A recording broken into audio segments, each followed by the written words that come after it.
Today is May 18th, 2023, and I'm here with World War II veteran George Tabbert Sr. George, were you drafted or did you enlist?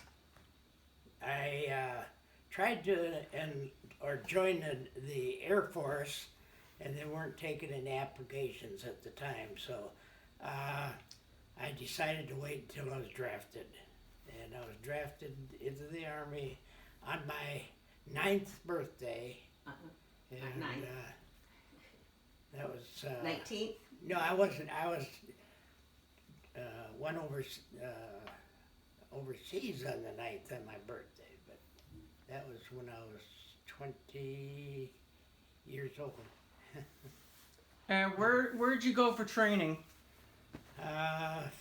Went to Chicago, where I was inducted into the Army, and from there we went to Camp House, Texas, which is just a few miles from Gainesville.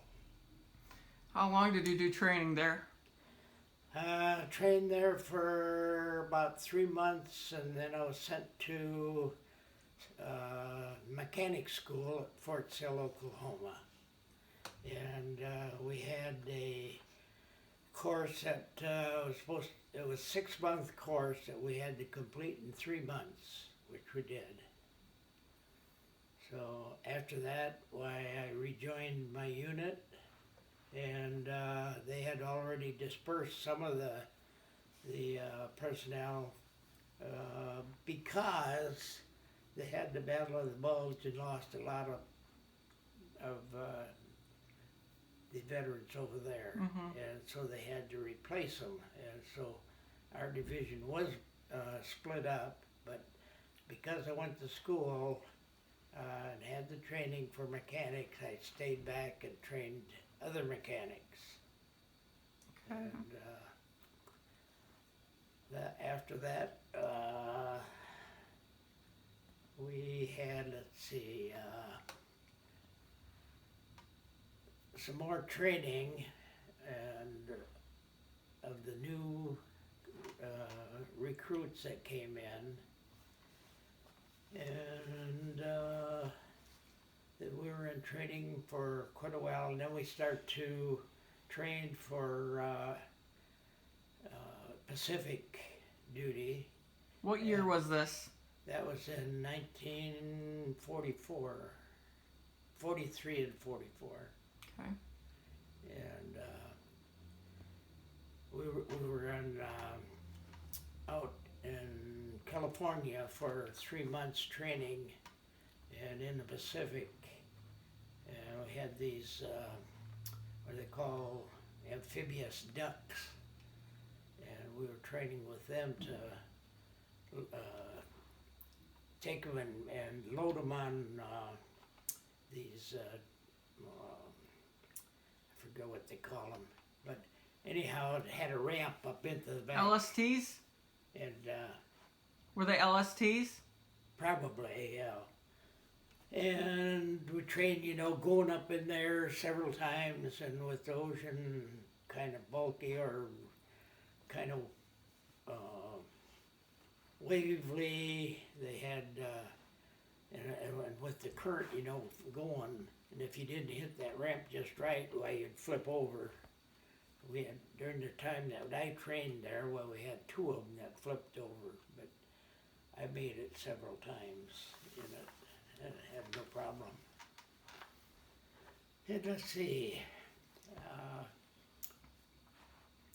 while we were doing that, we had one of my members from my unit that was AWOL, and I was picked to go after him in Philadelphia, Pennsylvania. That was from California to Pennsylvania. Okay, I got on the train and had to make connections all the way over, several different trains, and we got there, and I got to the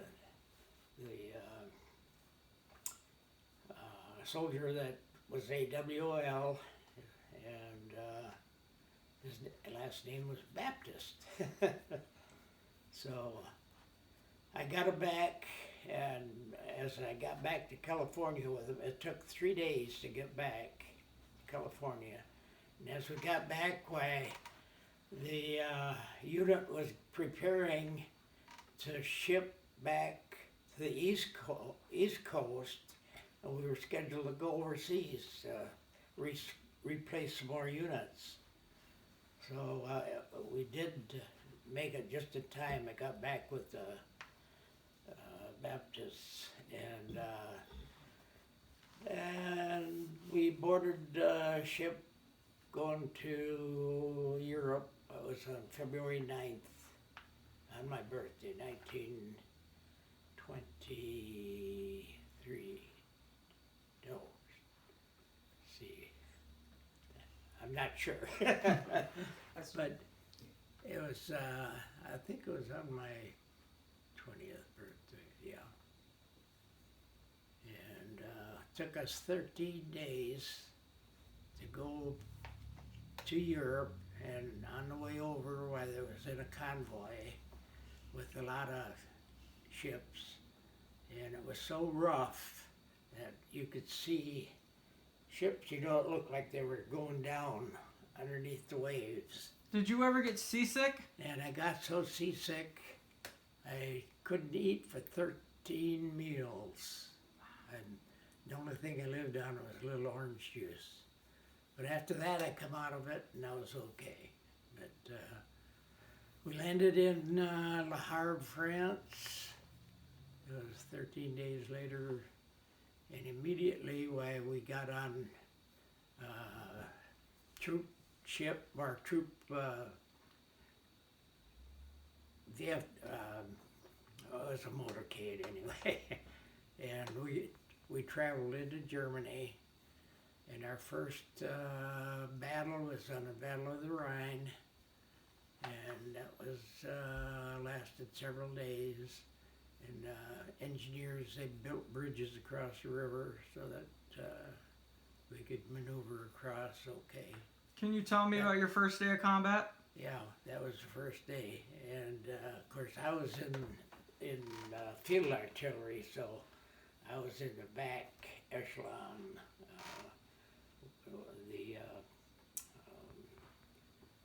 What was called the ones that. Oh shoot, I can't think of it right now. I'm a little confused, but. See,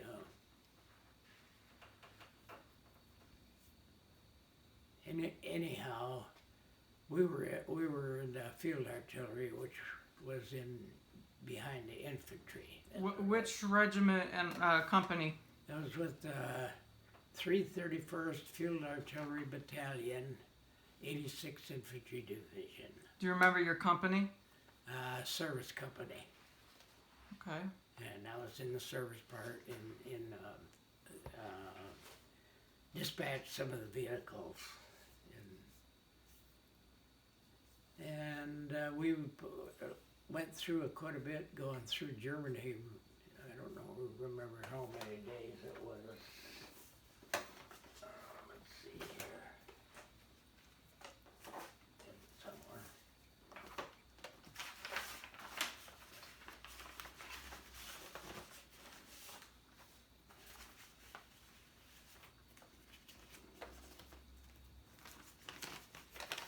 I have a map. In fact, I have two of them. I have one framed.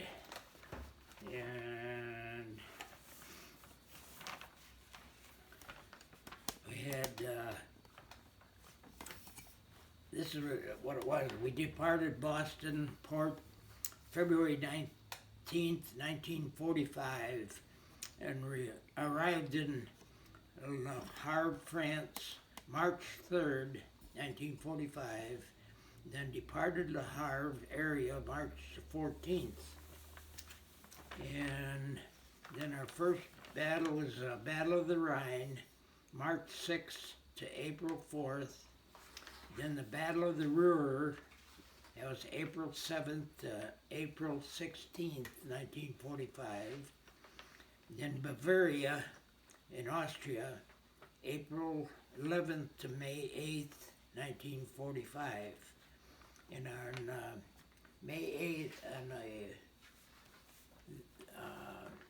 the day that they surrendered in Germany, our division was I think it was like 23 miles from Hitler's hideout. And instead of our division, because the last one over, General Patton decided he wanted to have one of his other older divisions liberate the Hitler's hideout. Berchtesgaden? Berchtesgaden, yeah. So we headed back then through Germany and back into France.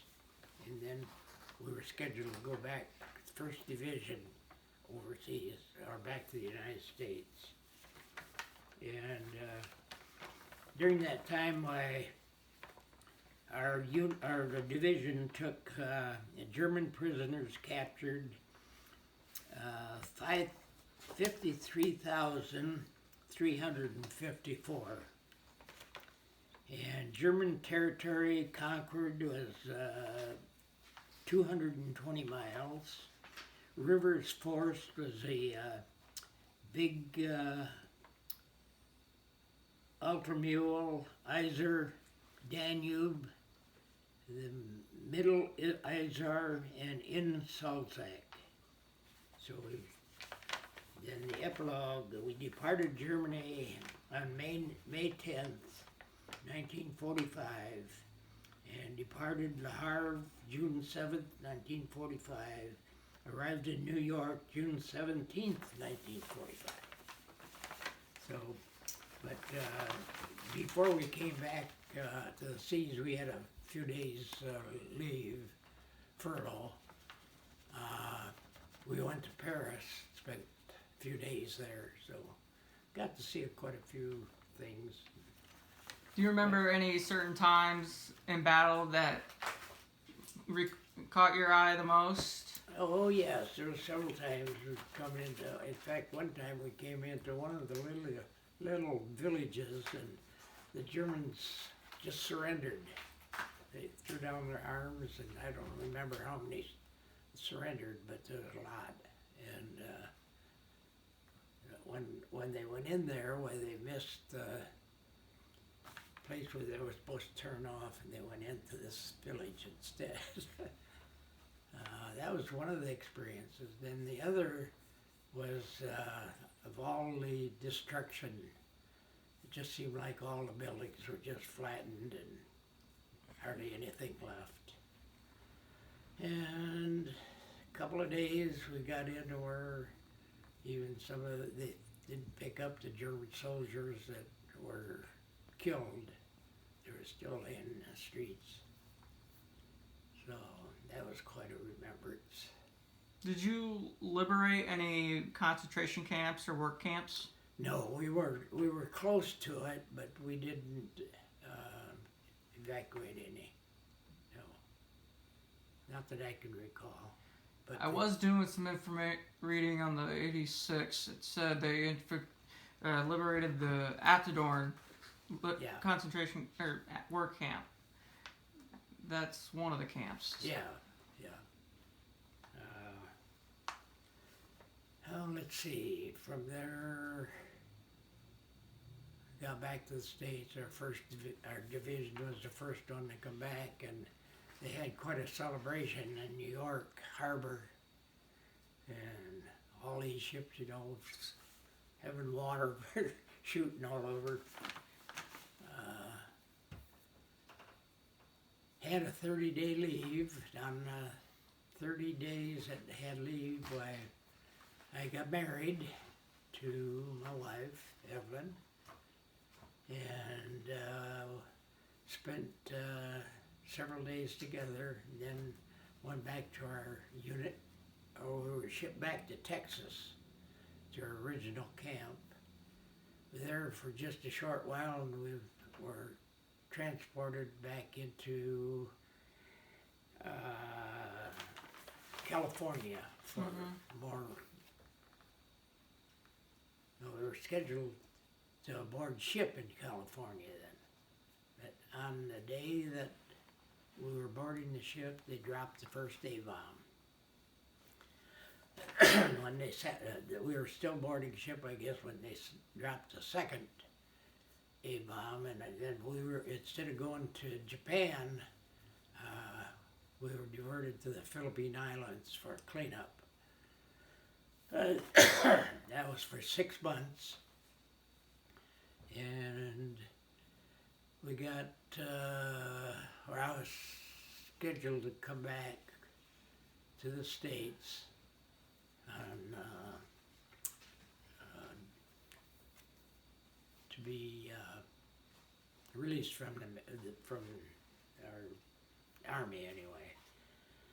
But before I came back, why they offered me, if I would sign up for another 6 months, they offered me a master sergeant, and I said no. I wanted to get back home because I just got married. Did you capture any Japanese POWs?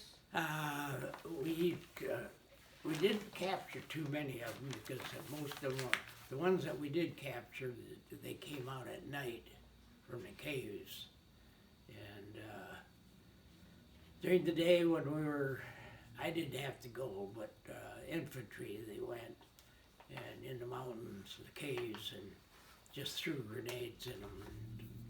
Do you know which island you were on in the Philippines? Yeah, Luzon. Okay. It was about 20 miles from Manila. Had a camp. I forget the name of the camp, but we were there for 6 months. Then came back to the States.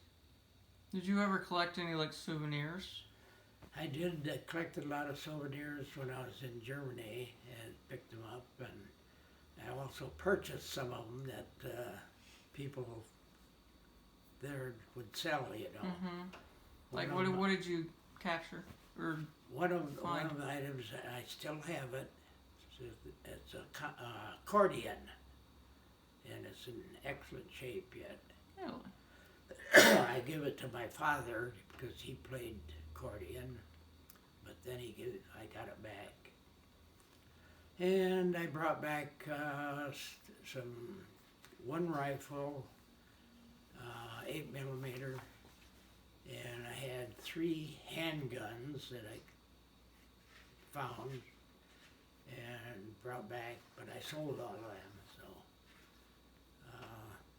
My 8mm I gave to my grandson, and he still has it. Did you ever recall seeing any like tanks, like German tanks? No. But only like destroyed ones? Destroyed ones, yes, but not the live ones. Did they ever impress you with the size of how big they were? How big the tanks were? Yes. They were about the same size as what the American tanks were. But the Germans had some big tanks that were over 50 tons. Yeah, they were large, and they were small. They had different sizes. Did you cross the Remagen Bridge on the 7th of March? The what? The Remagen Bridge, or the Lundorf Bridge, that's what they call it? I'm not sure. That was the day when they actually were able to cross it, but they were planning to destroy it, the Germans were. Yeah, I don't recall, but it might have been if it was on the Rhine River, that was probably the bridge. Yeah, it was. That's the first bridge they were able to cross. Yeah. Did you ever encounter any, like, sniper fire? Yes, quite a few times. Can you tell me about some of the times you had that? The main one was, we call it Bed Check Charlie. It was a reconnaissance plane. Every night about just before dusk, it would come over our division. But everybody had orders not to shoot it down. I don't know why, but they never did. It's interesting. So how did you feel?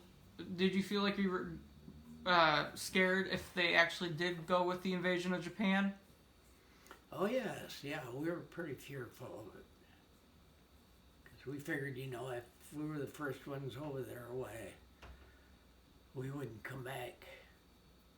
Because they were well prepared to, I think, handle the invasion. Did you ever go into, like, Japan? Or... I never went to Japan, no. Just Philippine Islands. Did you ever encounter any, like, submarines while you were on the way there? Not that I recall.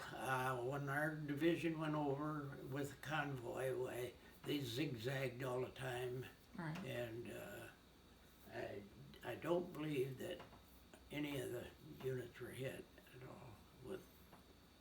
There might have been submarines, you know, in the ocean there, but... Did you ever get strafed or almost, or kamikazed? Or did you see any ships yeah. hit? Our division and our service department, we hauled all the water up to the front lines. Mm-hmm. And the one day that my mechanic driver, he was sick and couldn't drive, so I took his place and drove the GMC truck loaded with water up to the front lines. Okay. And about 20 minutes after we got there, we started to unload some of it, and German 88s opened up. They dispersed in the air fragments. And of course, as infantrymen, they all had foxholes. They went in the foxholes. And I and my assistant that helped drove underneath this truck, and I had next to a dual tire, and a piece of shrapnel hit the tire, blew out, and it ruptured my eardrum. Oof. And was that your only injury? Yeah. Okay. But they lost all my records in the fire at St. Louis, so I didn't have any records for medical, and so that's one reason I didn't get the Purple Heart. Okay. Jackie Walorski, she tried, well, I was in Indiana, and because I didn't have written, documents, they wouldn't give it to me. But yet, they give me 70% disability after 60 years. Where were you when Pearl Harbor was bombed? When Pearl Harbor was bombed, let's see, I was in high school. What were you doing at the time? In school, I was in getting ready to graduate. Okay. So I was just recently approached with this question, and what do you think of today's like neo-Nazis? I was. Now you mean? Or? Yes. What's going on today with that? Yeah, they. I don't know. They're just a bunch of hoodlums, I think. Okay. White supremacists. Right. And I don't believe in it. I mean, if they want to live in the United States, why they should abide by the laws, and right. which they're not doing. They're breaking a lot of the laws. Have you been on the honor flight? Yes. When did you go? Went from Fort Wayne to Washington, D.C. And, yeah. Let's see here.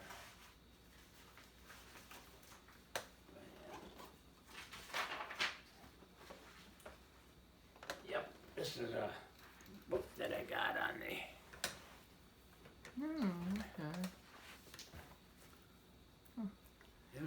very interesting flight, and all the time that we were in Washington, D.C., we were really treated nicely.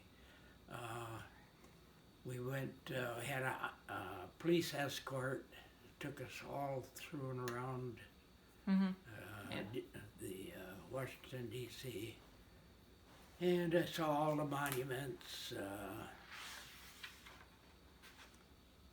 and watched them change guard